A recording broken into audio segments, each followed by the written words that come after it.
think is a 12-minute meditation on a single utilitarian item, a sink, Yes. being Yeah. used in diabolical and mysterious ways.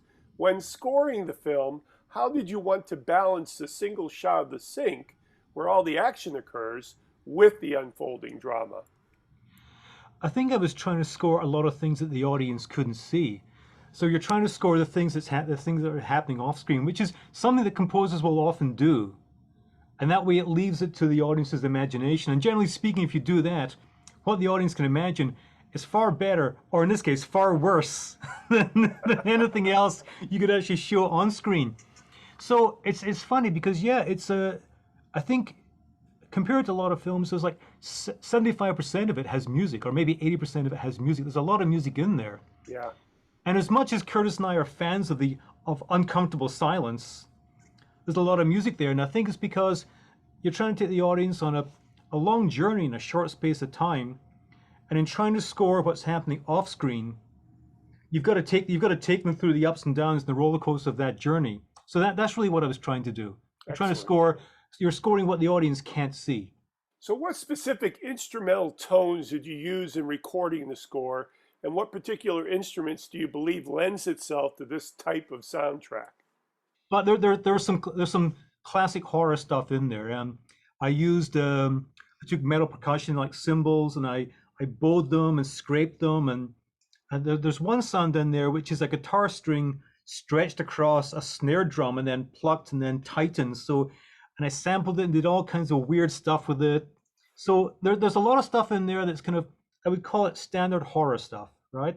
Right. But there's a lot more to the film than that. And it's funny because in prep for this interview, I went back and listened, and the music in there is really varied. We start Yeah. off with some weird kind of 60s poppy stuff. There's a jazz drum solo in there. There's really intense percussion.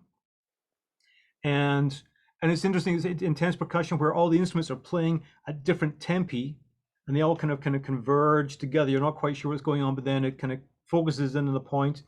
Then we have those classic horror cues, and then we also have a really kind of melancholy elegy towards the end. So it's really looking at it, it's really all over the place. Yeah. And but I think again that lends itself to the journey the character and the audience is going on.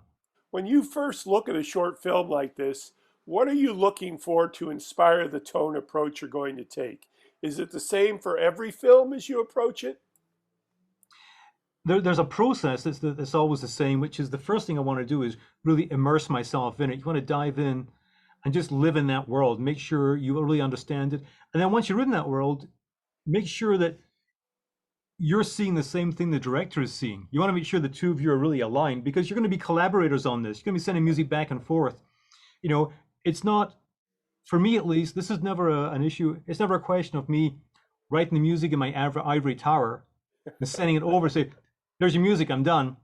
Right. There's a lot of back and forth, not because you're working on the picture cuts, you're working on the tone. It really is a collaboration. So you want to make sure you're living in that world. You're living in the same world the director has created and has imagined.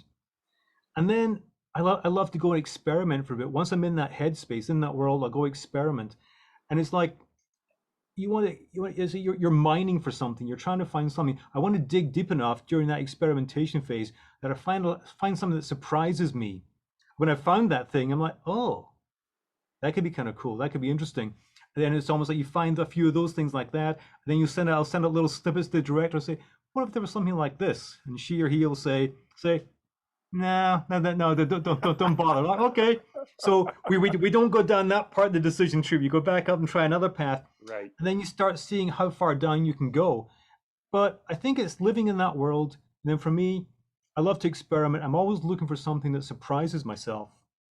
Cool. And I think, oh, I want to bring that to the film. What is your first memory of music, and how do you think that memory contributed to your career aspirations as a composer? You know, I came back to music and in particular to film composing much later in life, Pat. Okay. But you know, it's been a life full of music, I'm happy to say.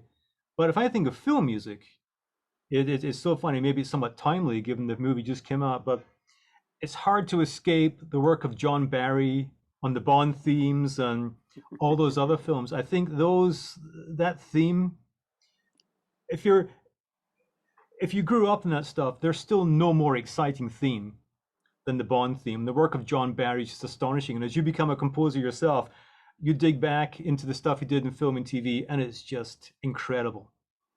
So I think of that, but then I do think of when I was a little older, seeing Wim Wenders' film Paris, Texas for the first time, and I was living in London at the time, and I just remember it being a swelteringly hot day, going into this air-conditioned cinema and seeing that. And at the time I was playing guitar, but had no aspirations to become a film composer.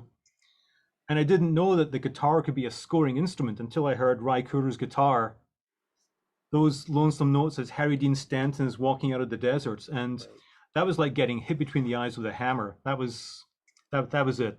So finally, give us your best plug for Sync, pun intended, of course, part of the city. Plug for Sync. Well, I wouldn't want to drain your audience too much, Pat. Part of the City and States short program, premiering 6 p.m. on Thursday, October 14th at the Chicago International Film Festival. I'm really looking forward to seeing the other films as part of the program. But Sync, I think, is going to look great on the big screen. I'm looking forward to hearing it in the cinema. And I think that the audience is really going to enjoy it. I've worked with Curtis. This is the fourth time we've worked together. And this is a really ambitious, super tight film. And I really think you're going to see the work of a really great filmmaker up there. And I think the audience is really going to love it. This is Patrick McDonald for HollywoodChicago.com. Copyright 2021.